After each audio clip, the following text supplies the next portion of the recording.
Fikiria uko ndani ya ukumbi mkubwa wa viongozi wakubwa duniani. Ghafla bam, mlio ya risasi inasikika. Watu wanajificha chini ya meza na rais wa Marekani anakimbizwa kwa dharura.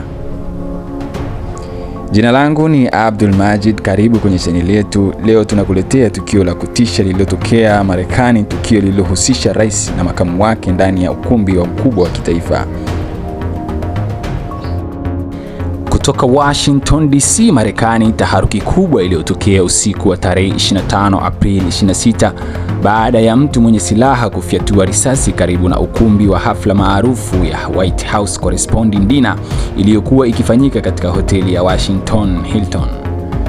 Katika tukio hilo, rais wa Marekani Donald Trump pamoja na makamu wake JD Vance walilazimika kuondolewa haraka na maafisa wa usalama baada ya milio ya risasi kusikika karibu na eneo la ukumbi.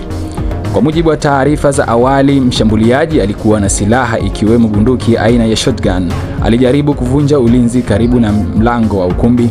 Alifyatua risasi na hata kumlenga afisa wa usalama, lakini risasi haikusababisha madhara makubwa kutokana na kuvaa vesti ya risasi.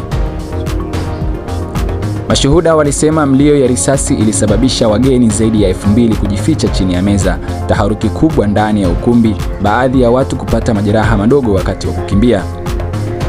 Maafisa wa Secret Service walichukua hatua za haraka. Rais na makamu, rais na viongozi wengine waliondolewa ndani ya sekunde chache. Mshambuliaji alikamatwa papo hapo. Tukio hilo lilitikisa hafla yote.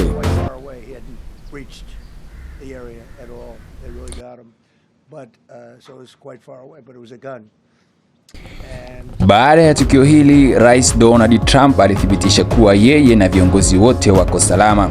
Hakukuwa na kifo kilichoripotiwa. Tukio liliendelea kuchunguza ili kubaini nia ya mshambuliaji. Kauli ya Rais Donald Trump baada ya kurejea ikulu. Trump aliwashukuru maafisa wa usalama kwa hatua zao za haraka na kusema tukio hilo linaonyesha umuhimu wa kuimarisha usalama katika matukio makubwa ya kitaifa. Tukio hili limeibua hofu mpya kuhusu usalama wa viongozi wa juu nchini Marekani, hasa katika matukio ya hadhara.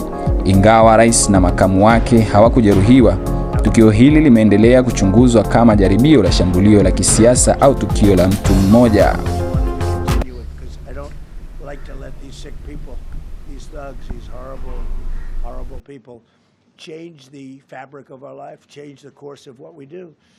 So we held out. You were there. We held out right till the end, but they didn't want to take a chance, and I understand there was protocol. But we're going to be doing one hopefully within the next 30 days or sooner, and I am ready, willing, and able. And I was all set to really rip it. And I said to my people, this would be the most inappropriate speech ever made if I said one. So I'll have to save it. I don't know if I could ever be as rough as I was going to be tonight. I think I'm going to be probably very nice. I'll be very boring the next time, but we're going to have a great event.